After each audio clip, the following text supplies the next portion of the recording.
and perhaps is not authorized to be sharing that information again without permission.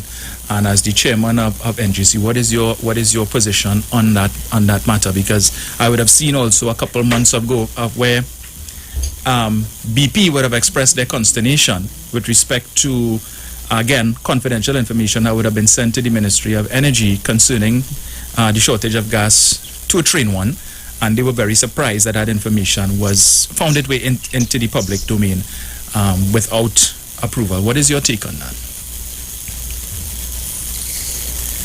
The energy sector continues to be a very complex sector, operating in different global jurisdictions.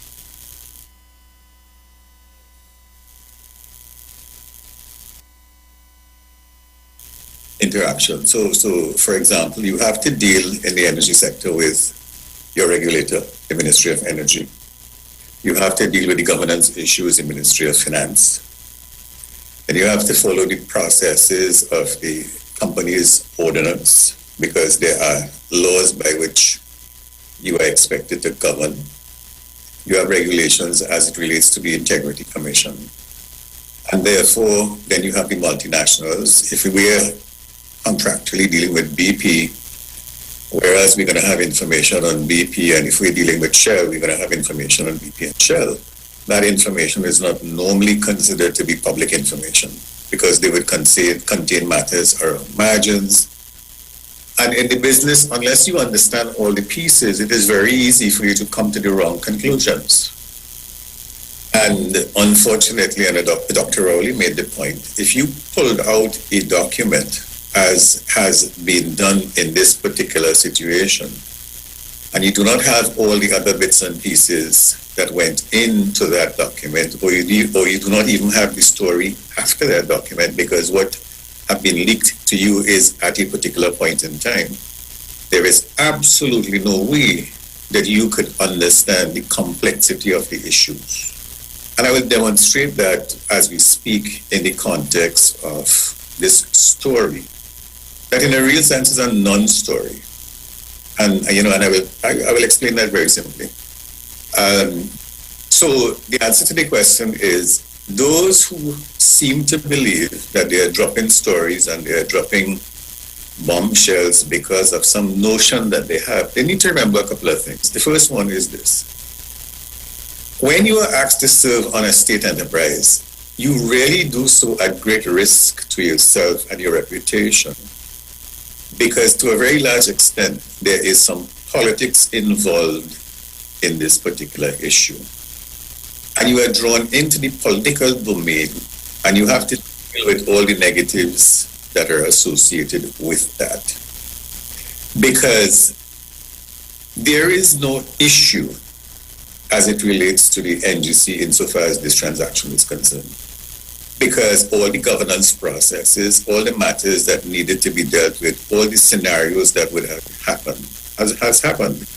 You cannot, on the one hand, look at the organization that has maneuvered from a $2 billion loss to a $437 million profit over a 6-month period, and who have indicated what the reasons are, and then see that, in a particular transaction that took place within that continuum, that there is some issue that should concern the population, because there are mechanisms in place for questions that needed to be answered to be properly answered. And one of the mechanisms that have been used is through the Parliament. There is a way in which these matters are to be dealt with for the orderly conduct of the state's business. Because in this particular matter, let me tell you what has occurred. We have been negotiating with other jurisdictions, and I don't want to name them at this point in time, to provide goods and services for them on the basis of the skills that we have, because we are, in fact, trying to move the organization globally based on the skill sets that we have. All of a sudden, you have an article that comes out into the newspaper that seeks to cast doubt on the integrity of the process and on the competence of the committee. or of the company. That is going to be used in some instances against us in circumstances where you have others who have the competence but don't have these issues in the public domain. How is that helping us? How is that promoting Trinidad and Tobago? How is that helping us to leverage into new markets in circumstances where anything that is on the internet, those individuals who are seeking to do business with us will look at it, they will question it, and more than that, in some instances, they will simply draw conclusions without due diligence. So it is not something that we like. It is not something that should be tolerated. And it is why you see we've taken the view that on these matters, let us explain what the issues are so that our position is outside there, so that one understands that there really is no issue as it relates to bad investments or anything like that. There is another side of the story, and that's the side of the story that we are sharing. There are always those who are going to disagree. That's their right. But I think what is unfair in some instances is that you have one side of the story and you really don't have the other side, so that there can be balance or there can be conversations around the issues rather than around the blame game and the whole question of passing judgment without information. I am amazed that very senior people calling for the resignation of the board and the minister without even understanding the issue. And therefore, to me, that's not how we are going to build this society, and that's not what we have to do. We really have to be a little bit more deliberate and try to understand a little bit more about what the issues are. So that's my take on the question. So did you have an opportunity to see the story in today's Business Guardian that was carried by Mr. Williams? Yeah, it was based on an interview I did on I-95.5 after listening to Curtis Williams' interview just before. All I sought to do was to fill in some of the gaps and to put clarity within the context of matters that I still think are not understood. There are three issues in this whole situation that are different, but which some commentators treat as one. The first issue, which is an ongoing issue and continues even today, is the question of the reconfiguration of the Atlantic facility that contains 4 trains, and the ownership issues relative to that going forward, based on conversations around possible gas resources. That is an issue that is paramount to the survival of the energy sector, but it is also paramount to NGC because it tells us where we are going to get the gas from for selling to the petrochemical sector. But it also tells us the price at which that gas will be sold to us based on where it is coming from. If it is deep sea, it means that the cost of bringing it forward is going to be significantly higher than if it is in other areas. So you would see, for example, that the NGC of itself have started to invest in gas assets so that we can have a lower cost gas, which we can put into that system to bring down the eventual cost to the petrochemical sector, to give them an opportunity to compete on the global market. The market has changed. It used to be production and contract based. That is to say, you produce and somebody's going to take it. That's no longer the case. Today, you have to go into the market and you have to basically operate on the basis of margins. Now, that's something that we understand because we are also playing in that market. NGC is not simply an aggregator. NGC is also a player. We actually do, in fact, sell LNG cargoes that we have as a matter of our business. So which brings me to the next point. When we found ourselves in a situation in December where plants were saying to us that the cost of the gas and what they were getting for that gas in the market, they do not wish to have the gas, and we had no contracts with them going forward. We had a situation where we have gas, but we have no takers. At that point in time, the train 1 maintenance of the plant, normal, every month, every year maintenance, was scheduled. This is not upgrade, as some would say. This is not investment in retooling. This is simply normal, ordinary maintenance. In fact, while the train 1 maintenance was completed at around May, I think, or one of those dates, I don't recall what date it is, train 2 went into maintenance, and I think there's a plan for train 3 to go into maintenance, because the next time that would have been available in the schedule would be November. So had we not decided on doing the maintenance in January, it would have been due in November, and we would have had to do the maintenance in November. What happened is that at around January, we had gas. We knew the LNG market. We did the business case to see what would have been necessary if we wanted to move that gas to LNG instead of the petrochemical sector. There were 2 issues. The first issue is we couldn't do it because it was not ours to do. It had to be the unanimous agreement of the shareholders of Train 1. We are simply a 10%er.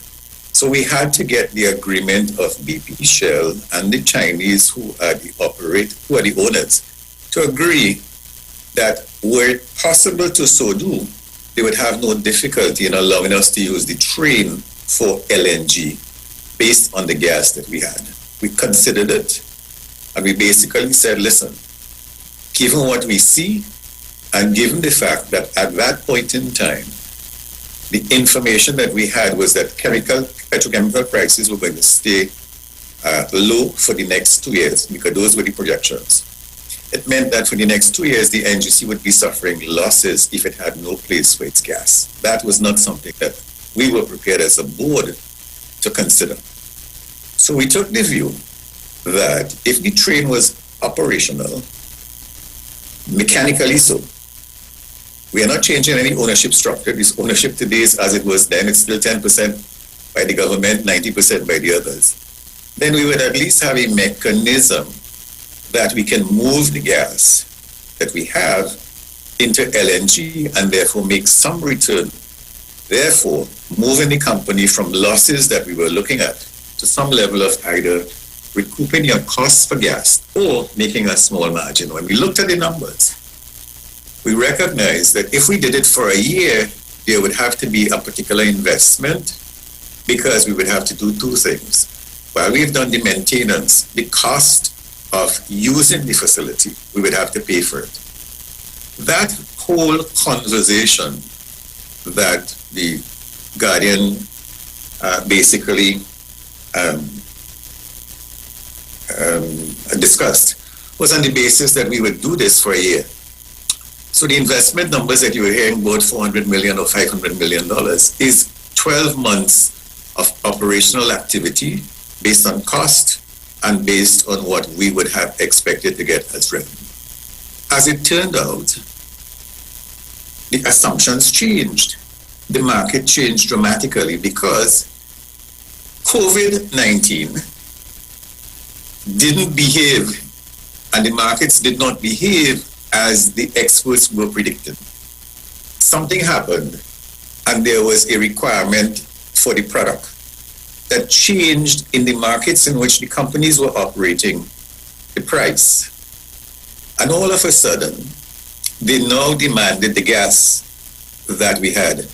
And more than that, they did something that we were trying to get them to do over the last 2 to 3 years. They entered into long-term contracts as opposed to where we were, which is 1 month extension, 6 weeks extension, 1 month extension. So in a sense, by virtue of that change, the NGC was able to stabilize its revenue base on the basis of those contracts. And therefore, the need to continue with the alternative plan for putting LNG into the maintained Train 1 facility for the year did not and could not happen. And therefore, we moved on with our business. And we understood that in the conversations that were taking place with the government, as it related to the reconfiguration of the train 1, 2, and 3, and 4 facility, all of those matters would have been discussed. That is as it relates to the decision on the investment, the maintenance investment in train 2. The indemnity. Why the indemnity? The indemnity was because some of the decisions that needed to be made were not in the control of the NGC. Because the NGC, in the case of Train 1, is a 10% shareholder. So you had to depend on the decisions of BP, Shell, and the Chinese, as well as the government, because it meant that the licenses may have had to be changed to facilitate a different flow of the product. If any of those individuals decided that they were not going to support the decision, it meant that the costs that would have been associated with the maintenance would simply be sunk cost. That was not the intention, but that was a reality. On that basis, therefore, the board felt that if we are going forward, we need to ensure that that risk that we cannot manage is understood by all. And if the decision is to go forward with it, and it does not pan out in the way that we had planned, you could not then come and hold the directors responsible for that decision, because we were saying to you up front that we are not in control of those decisions. And therefore, if we are not in control of it, we can only go on the basis of what we have been told. And if we have been told something and we made decisions on the basis of that, and those decisions do not pan out, while it is true that we would have made the decisions in the best interest and we would be covered under the Companies Act, we would be covered, because this is also a political situation, and we have seen circumstances where, notwithstanding that, if a government changes, they have the right. We do not wish to find ourselves in that situation, and therefore we are not prepared to take that risk unless there's an indemnity that says that you understood that these were the risks. That's what it was. And that is the side that we've not been able to hear. And you've drawn reference to the point that persons are seeing an opportunity to gain some level of political mileage from this, where there, in the recent past, there has been very few issues on which they can gain political mileage. But let me just ask you, Mr. We just need to take a quick ad set, and then we'll come back. So, yeah? So stay with me. Absolutely. All right. Yeah. Sign up and save with Green Dot. When you subscribe to any of our broadband packages, you get 30% off the installation fee, allowing you to stream your favorite shows on any of your devices. Update your social media accounts and connect with friends and family.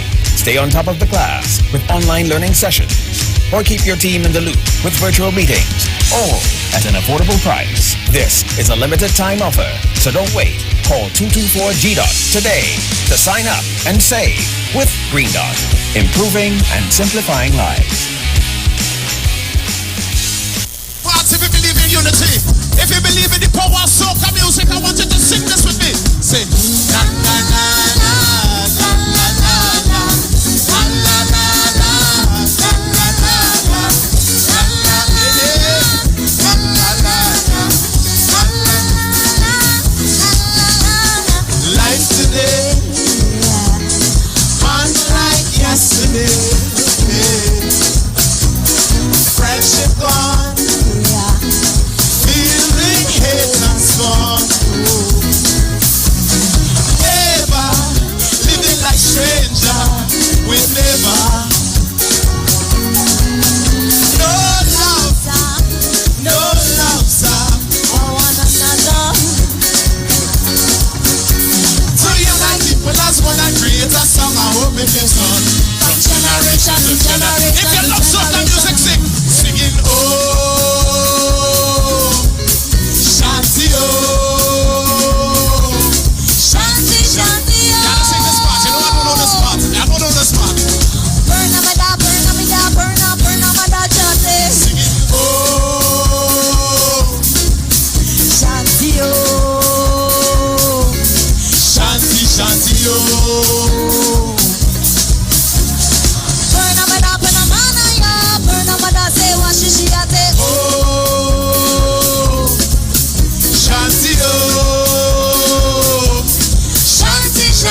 I find people like they forget how to get on for carnival, boy. Oh, let me dancing with seas or something.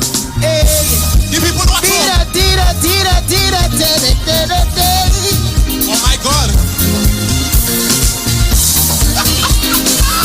I'm gonna leave you. I'm gonna leave you. I'm gonna leave you. oh, hey, hey, I'm the guy with my people in a while. Oh, dream, where you get that sugar, darling, there is nothing sweeter. You make me scream, you make me ball, you make me feel like 10 feet tall. Start to sing, sugar, boom, sugar.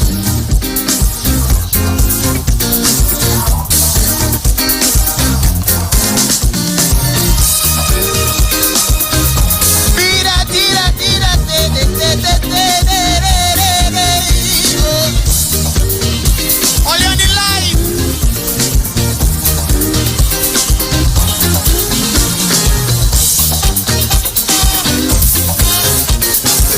Now I'm gonna give only my version of Sugar Boom Boom, right? Oh, Tree, I am very sad. This year I can't get no loving. Up on the line is where you have to line. If you have to whine, I can jam you in real life. I'm Mr. Sugar Boom, Sugar Boom Boom. A Sugar Boom, Sugar Boom Boom. A Sugar Boom, Sugar Boom Boom. I only sing this with me. Say, give me the boom boom on Tree.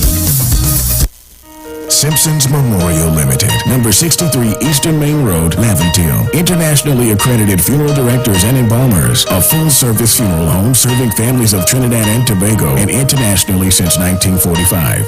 At Simpsons Memorial Limited, we serve with dignity in assisting families in honoring the memory of their loved ones. Our services include professional funeral and pre-planning, burials and cremation, custom-built and imported caskets, coffins and cremation trays, cemetery management, limousines, mourners cars, grief counseling, web streaming of funerals, fully air-conditioned chapel with live musical accompaniment, full global shipping and receiving of loved ones. We specialize in facial restorations. Call us anytime, day or night, at 623-8688. That number again is 623-8688. Simpsons Memorial Limited. Superior service, always with excellence. Take me to the king. I don't have much to bring. Tune in to the Street 919 FM every Friday from 9:15 a.m. to 9:30 a.m. with Kingdom Health Services, situated at number 91 Eastern Main Road in St. Augustine. For the program, Health and Healing, merging the old with the new with Brent Diet. For more information, call 318-7471 or 484-0141 or 360-4100. It's all about Kingdom Health Services on the Street 919 FM. This is the voice of the PNM. On Tuesday, September 14th at 7 p.m., tune into all major TV and radio stations, PNM's Facebook, Instagram, and YouTube channel. We'll be coming to you live from Diego Martin, feature address by Dr. Keith Rowley, and a powerful lineup of speakers. On Tuesday, September 14th at 7 p.m., tune in, click, like, and share. Rate is the PNM.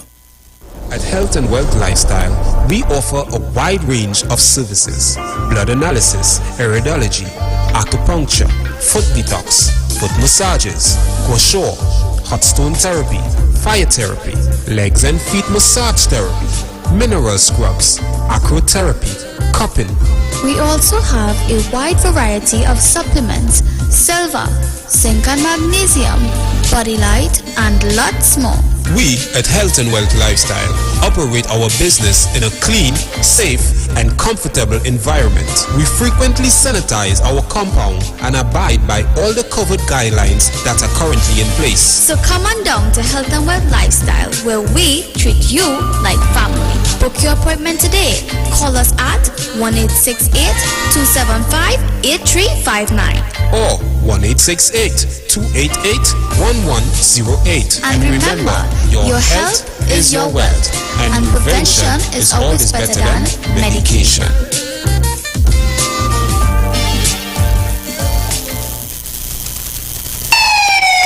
Police, gare, Officer Best Price here. Johnny Q, Auto Parts Division. Yes, sir. I'm here to investigate an assault on batteries. Excuse me, sir? Is it true you have batteries selling for $488? Yes, Power Master, Optima, Vata, and Megastar batteries. So I could buy a battery for $488?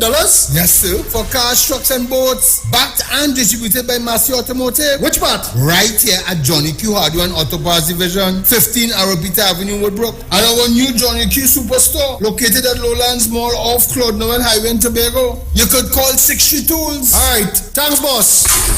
Nah, man. Ronnie, do you have $488 to lend, man? Hi, what's up, TNT? This is Wayne Johnson out of Brooklyn, New York. I always wanted to do something back home, and we're going to be doing our gospel segment on Mondays from 10 p.m. to 12 midnight. That's 10 p.m. to 12 midnight on 91.9 FM. Listen what I want you to do. Spread the word. Spread the word, TNT. Salvation, full and free. Salvation is for everybody. Mondays from 10 p.m. to 12 midnight. That's 10 p.m. to 12 midnight on 91.9 FM. Share the live. Share the live. The Street 919 FM on Facebook and Instagram. Share the live. Iowa George on Instagram. Share the live. Iowa TV and Street TV on YouTube. Share the live. The Street 919 FM.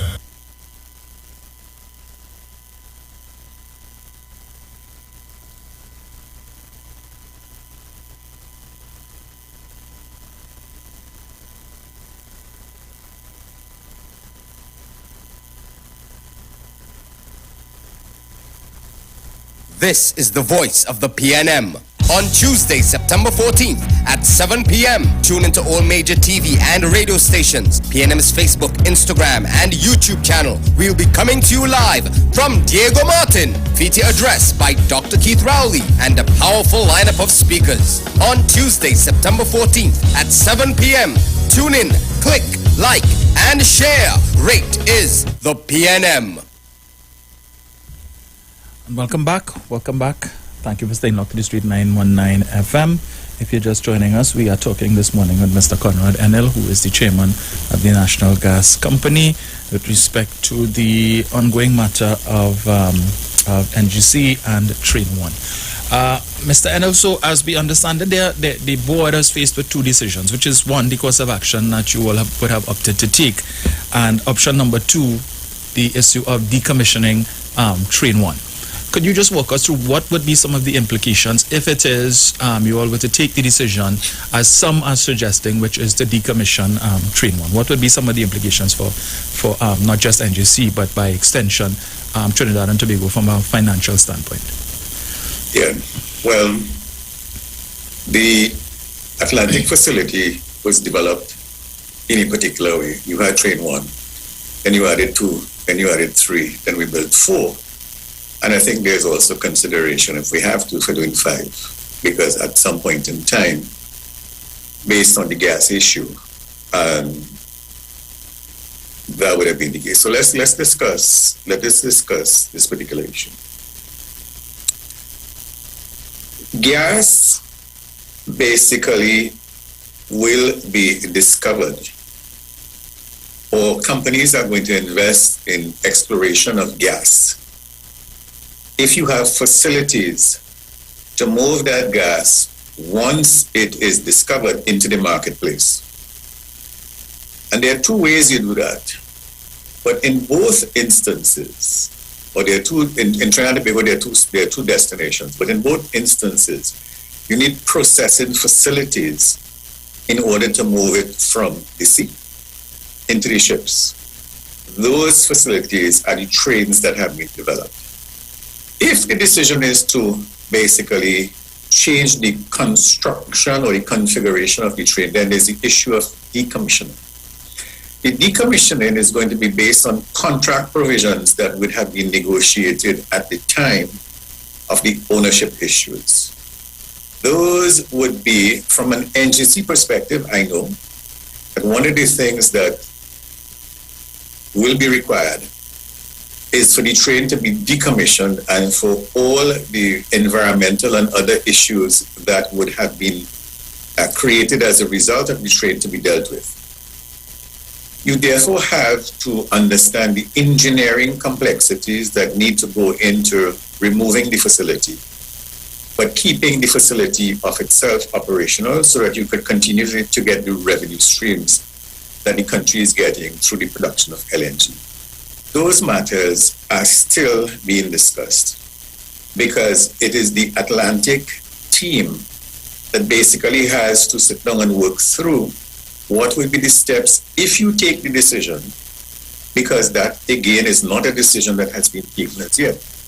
What we do know is that BP, I think, has said on a number of occasions that we do not have gas for Train 1, but BP is not the only supplier of gas.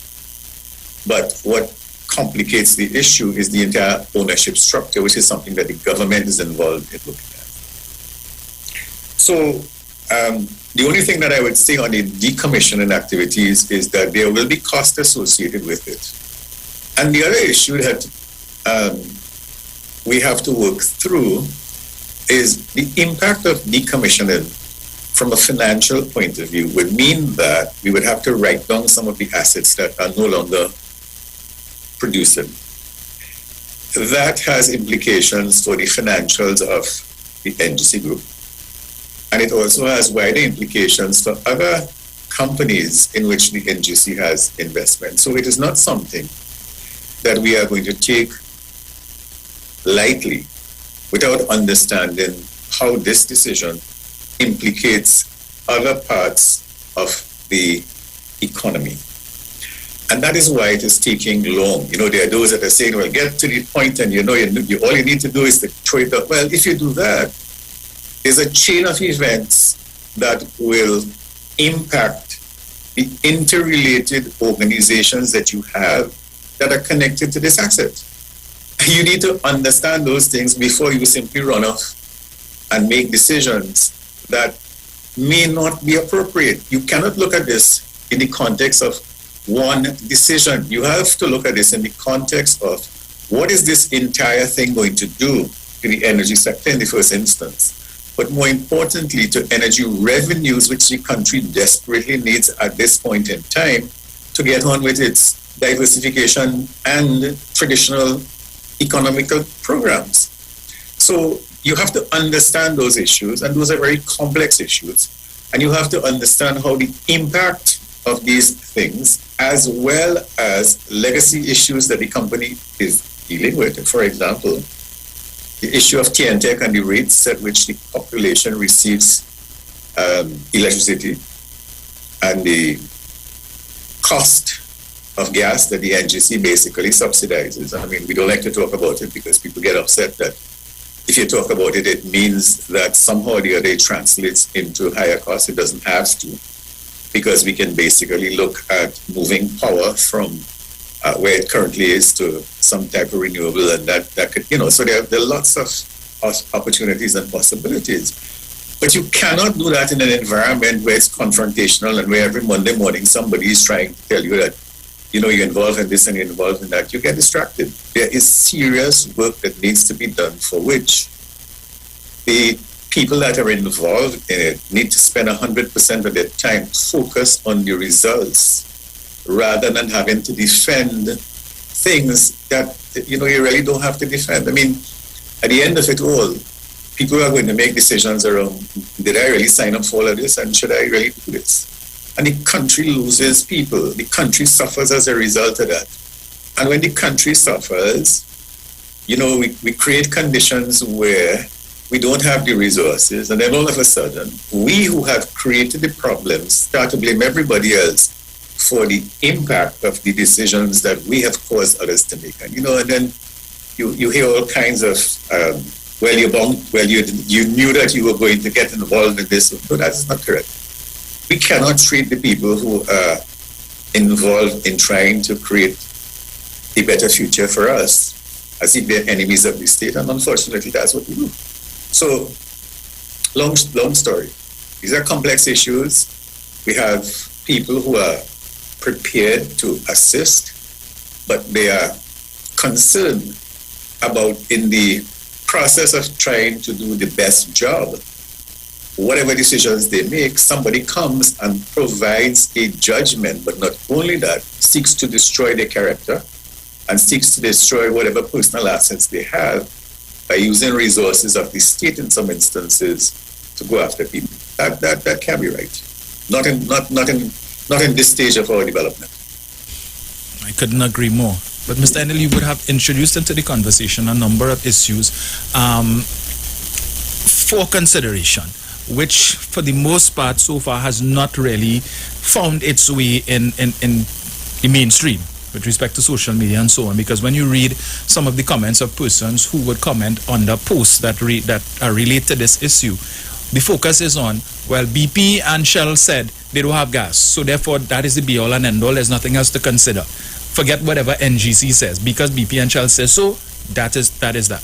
And as I said, you would have introduced other things that persons need to be aware of before making a decision. But we know that there are persons who are opposed to the government, and therefore they see this as an opportunity, as we would have mentioned earlier, for cheap politics and would focus on that.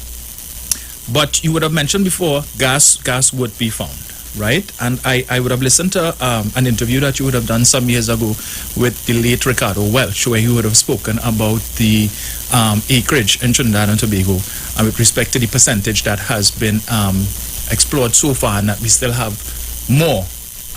So speak to us with respect to that issue. What are our prospects in terms of finding new gas, one, and two, the fact that the price for natural gas on the international market within recent times has been, I think, a little above what we would have, the price that would have been budgeted for. Are we benefiting from that, or are we not, given the fact that, one, the decline in production, and two, fixed priced contracts? The way I want to answer that question is to explain the difference between production, price, expenditure, and taxes. Because a lot of people talk to the issue of price and production as if by itself it's a contributor. It is a factor, but there are other things that are involved.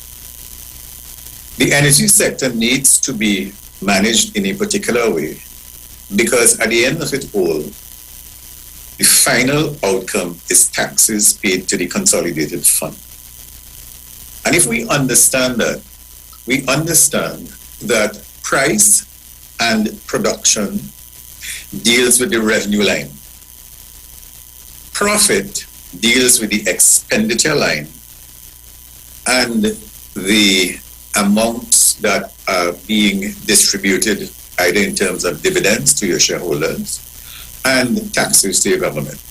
So when we are talking about the reduction in production, it cannot be a conversation simply on production and price. It has to be production and price, yes. It has to be efficiency as well.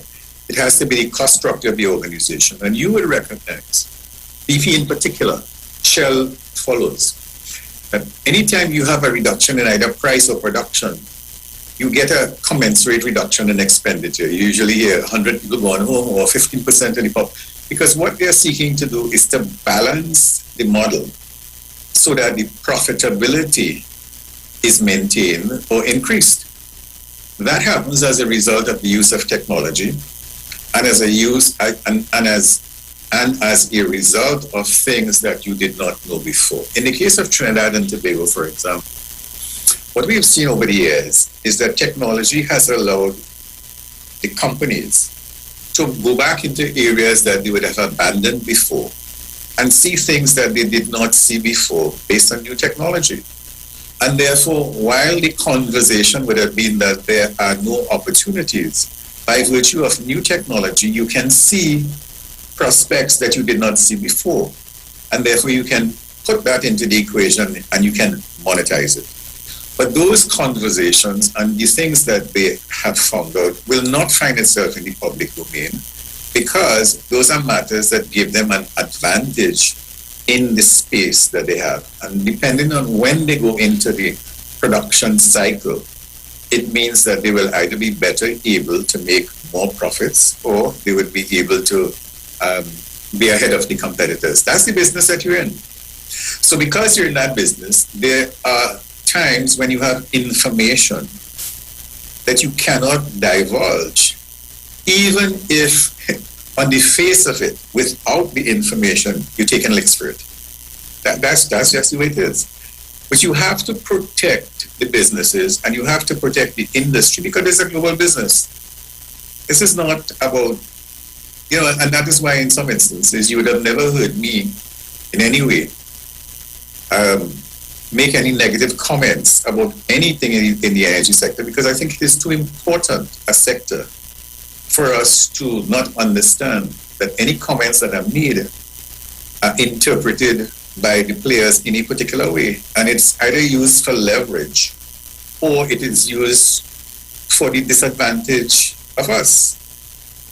And as far as I'm concerned, as a citizen of Trinidad and Tobago, not wishing to move anywhere else, it is my duty to try and do the best that I can for the time that I have the opportunity to so do. Because we will benefit from it. Why would why would we choose to do something that doesn't benefit all of us? Current positions notwithstanding, this is a appointment for a period of time. It has a beginning and it has an ending. And somebody else will come after and do something else. So one is really not about making a career out of this. One is simply trying to do the best that one can while one has been given the responsibility to ensure that the next team that comes on board, as they will, and it doesn't matter which party is in power, the circumstances doesn't change. The fact that you change the leadership doesn't mean that the sector is going to say to you, well, prices are going to go up or prices are going to go down. You still have to manage pipeline infrastructure. You still have to manage the environment. You still have to manage the future. Those issues don't change, right? So I'm saying that to say that there has to be an understanding that the energy sector cannot be used to gamble for whatever the reasons. It is just too important. And the changes that are taking place now, that, as we have seen, are taking place at a rate that you have to build an organization to even catch up with what is going on. Because the rate of change is just too quick. Let's talk about the gas issue. One of the elephants in the room is Lauren Manatee. There's a significant amount of gas that can deal with all our issues. The problem, however, has to do with geopolitics, which is an integral part of our determination. I have no doubt that the government, by virtue of how it has managed the vaccine issue with the international agencies, will at some point in time be successful in managing this particular issue. But I think it requires time. So from where I sit, it is not hopeless. If we didn't have those resources, I would be saying to you, well, we should have difficulty. What I'm saying is that the difficulty that we have is in trying to negotiate an outcome that helps us to bring those resources into production earlier rather than later. And that's the challenge that I see. And I'm aware that the government is working on them. And I'm aware that a lot of time, effort, and energy is being spent to try and see how you can conclude on those matters. And the government has said that, as and when they do, they will advise the population. And I'm okay with that. And I think perhaps that's maybe one of the issues, because I know in light of, as you mentioned, the whole geopolitical sphere, where when this administration would have come in back in 2015, that there was a thrust towards developing that Lauren Manatee field, and then we had the issues with Venezuela and so on. And then there was a subsequent statement by the government indicating that they would seek to monetize their side of the field. Has there been any progress with respect to that? Those negotiations are continuing, but they have not been completed as yet. So I think Minister Young is working on elements of that, and he would be in a better position to say where we are. I don't have any further information on it. Well, under the last administration, Mr. Enel, the company that you now chair would have engaged in a number of activities that what one might consider outside of its remit. billions of dollars spent on the Beetham wastewater treatment plant. Money was being spent to upkeep recreational grounds and sponsorships and a number of other things which would obviously have impacted on the company's profit position. And I know that issue of the Beetham wastewater treatment plant is one that has been a bone of contention for a lot of citizens who felt that it was a waste of money. And the very people who are today now chastising your board for the decision to preserve Train 1 would have supported that whole expenditure. Has there been any developments with respect to that and how NGC is going to treat with that particular facility? No, I think that's a matter that is still very much in the courts. There's a team that is looking at that, and really and truly, from that perspective, the focus is not on that. The focus is on the future. There would have been, yes, you are correct. Every administration that is coming in will find that there may have been decisions that they do not agree with. But my position is that if those who were in charge decided that that is what they wanted to do, that is really not a matter for me. The matter for me is how do those decisions now impact the future sustainability of the business, and what do we have to do either to mitigate any challenges that we foresee as a result of those decisions. And we've had to do that in 2020. For example, one of the contracts that would have been entered into when we evaluated the economics of the contract, we were told that we had to write down whatever value we would not have received as a result of that, and we did that. So that decision was not a decision that was made by any of us, but the impact of that decision we have to deal with. So when commentators have said to me, well, you have the distinction of being the chairman that presided over the loss, and therefore it is you. I'm saying, okay, I hear you, I understand what you're saying, and okay, that's just the way it is. That's the way it is. You have to deal with it. Mr. Edit, is there now an opportunity for the government to increase its shareholding in Train 1, given the current situation and the fact that the major shareholders are saying, well, look, we're not interested in investing more money into this whole turnaround exercise, but the government is saying that we see opportunities, and as you would have mentioned just now, the future of the company and its prosperity. So is that something that the government is considering, or that NGC can make a play for?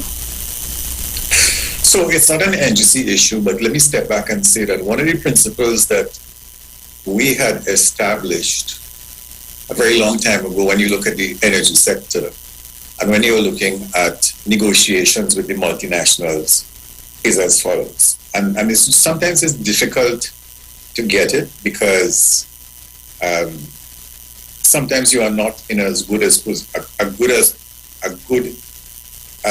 a negotiating position because of the situation. But one of the things that we've always said is that there are two principles that guide the negotiation. One is that you should be able to get the best benefit for the people of Trinidad and Tobago. That's one. And two, you should do absolutely nothing to make your sector not internationally competitive. So those are the two principles that you start to look at. And the way that you do that is, on the one hand, you do it by either ownership or licensing arrangements on the one hand, and on the other hand, you do it by fiscals. So you make sure you have a fiscal regime that supports whatever objective you want. But your fiscal regime has to be responsive to what is taking place in the market, because if you have a high price environment, it means that you need to extract more value for the people of Trinidad and Tobago, because beyond a particular price, the companies do not have to do anything at all to get super profits. And you should share in that profit. On the other hand, if prices are low and they have to spend more to produce the asset, then theoretically you should share in that cost because it basically supports your revenue base. So those are some of the considerations that you have to bring into the conversation that the government must be looking at on an ongoing basis in order to try and get the best benefit. Because outside of that, and there are countries that we've seen where they've had massive amounts of revenue, but they have not been able to get any of that into the society. Because what has happened is that the negotiations that they had were not able to give them the benefits that they were looking at. And that's a strength that Trinidad and Tobago has, and that's a strength that the government uses from them. Now, Mr. Williams, in his article, would also have made mention of there being a minimum threshold in terms of natural gas throughput that has to be maintained in order for the Train 1 to remain in operations mode. I think it's 250 million. It's possible.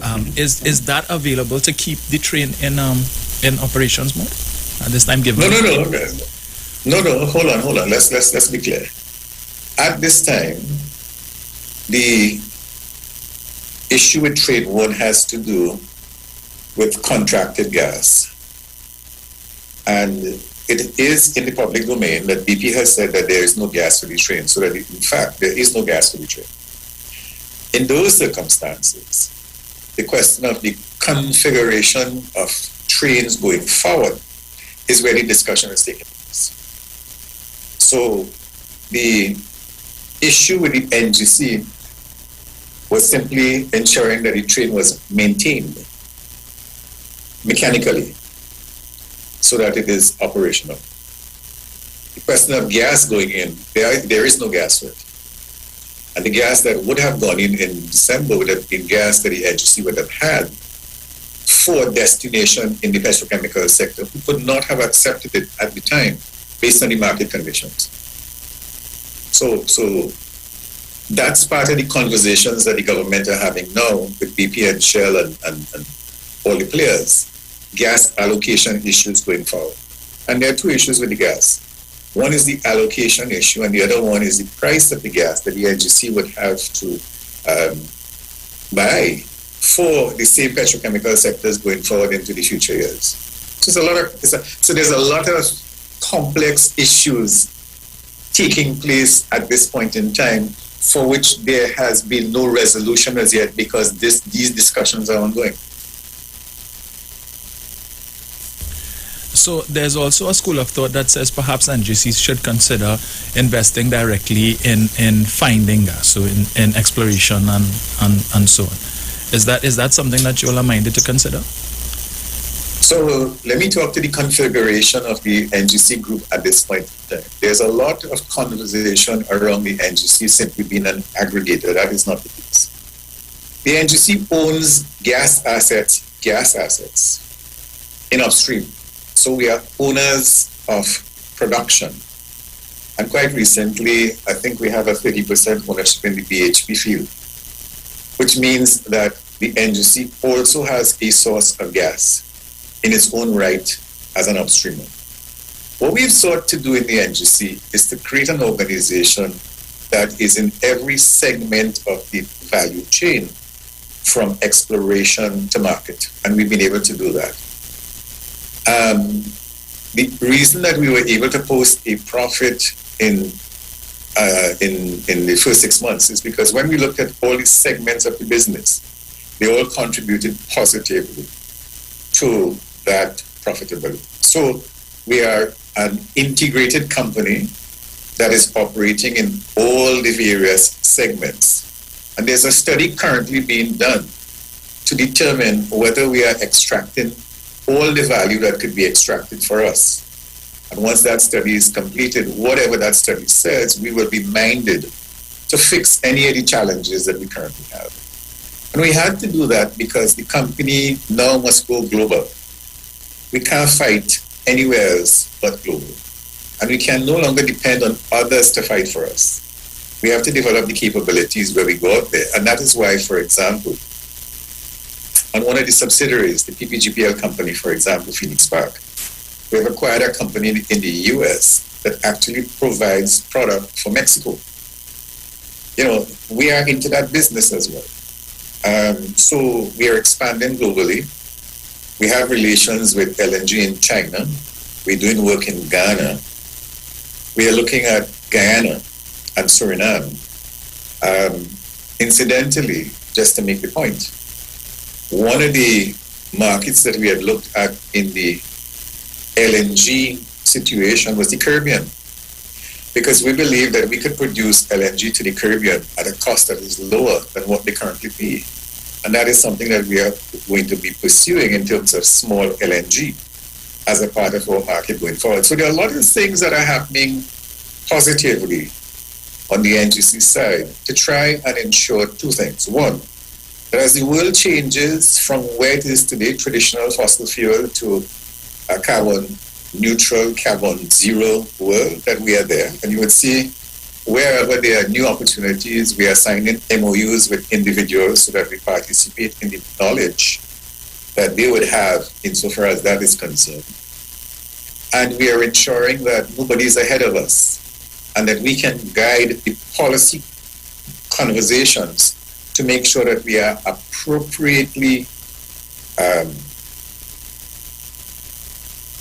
understood in the context of this global market. That's what we do.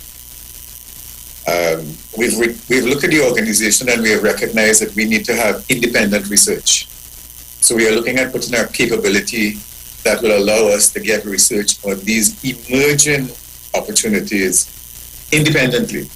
Of course, we will link with all the other agencies, the UE and all of those, but they have their own very specific focus. Our focus is going to be, how do we monetize these new opportunities so that we can create a sustainable stream of revenue for the company and by extension for the people that are trying to do. That's what our focus is.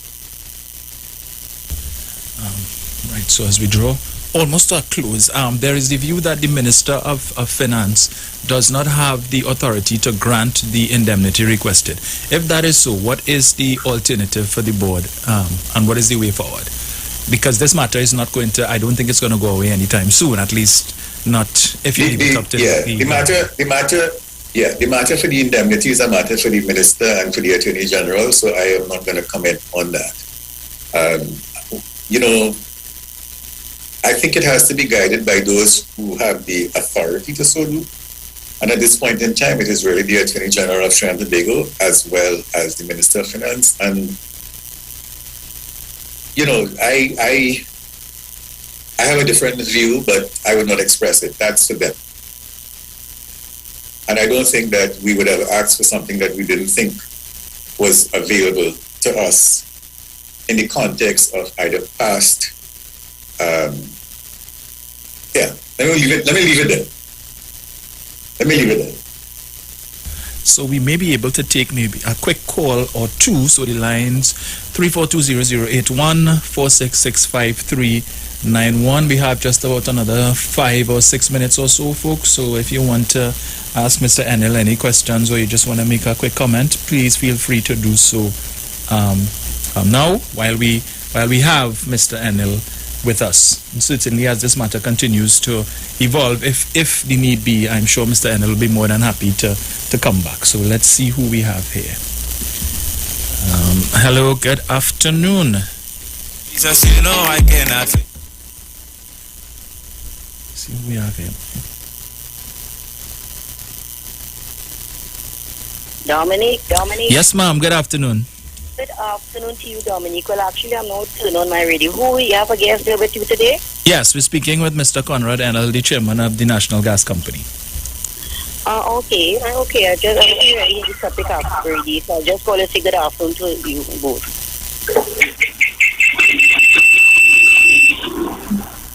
Thank you very much. Let's see who we have here. Hello, good afternoon. Good afternoon, gentlemen. Good afternoon, sir. I must commend Mr. Enel on saving his peace on that issue that has to do with the Attorney General and the Minister of Finance. So they can't say it's political because he's a PNM when that matter turns up. But you know one thing, I want to make a quick comment. Yesterday, I turned on my telly and there was I think with Anil Roberts said something about the former speaker, what she is, not the speaker, the president of the Senate. Mm-hmm. And there was an independent senator, half Chinese gentleman, and the independent senator that was on the radio. And after hearing these two independent senators, after hearing Wayne Mark and those two independent senators, Mr. Conway, I give you kudos, because after hearing two independent senators made a statement and agreeing with the outcome of what should be done with Mr. Anil Roberts coming to make an apology, and hearing the opposition, no class. Mr. Enel, thank you very much, and hope that we have this indemnity, and hope that we get train one.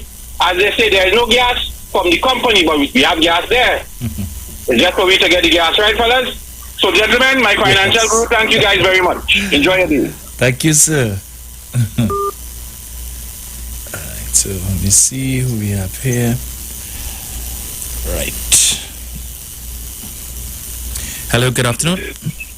Blessed afternoon to you, Dominic. Good afternoon, sir. Well, I want to see how they're going to spend that after hearing the facts. You know, the stinkboat man, you know, we like to jump out his skin. Mm-hmm. Well, I'm waiting to hear where they're coming from tomorrow, please, but on the Monday night program. Yes. Dr. Najujal, my brother, you'll reach home safe. You too, thank Wait you. at the PNM, and it will always prevail. That's right. Let's see. Hello, good afternoon. Hello, good afternoon. Yes, sir, good afternoon. Yeah, good. Mr. Enel, Chairman, and you, Dominic, and to the list.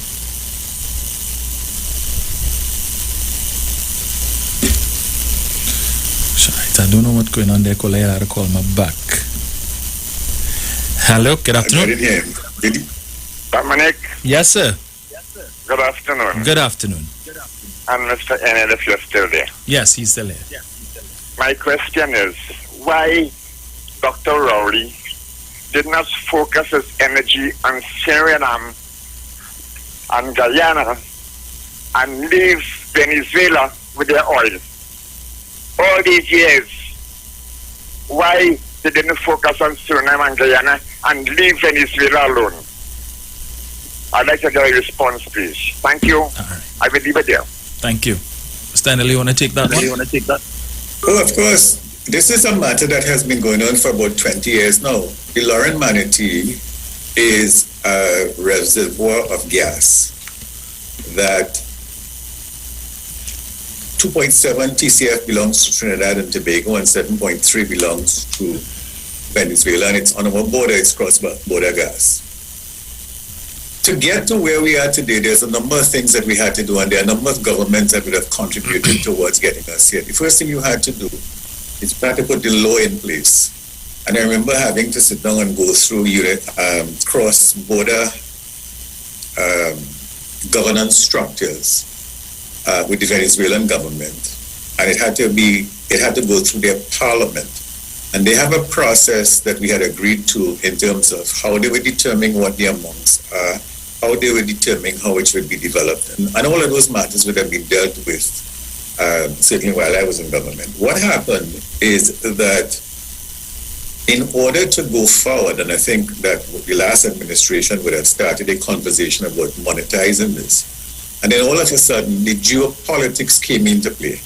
The United States basically said that we were going to be doing something with Venezuela, and that conversation could not continue. So it's not a question of not wanting to do anything. It's a question of these are the circumstances that the country has found itself in. And while that is going on, the reservoirs that we have, that we were getting product from, started depletions. And you have to find large replacement, which we have been looking for, and we have found some of it in deep sea. But the problem is that deep sea requires you to have a different infrastructure and a different fiscal, and all of those matters take time.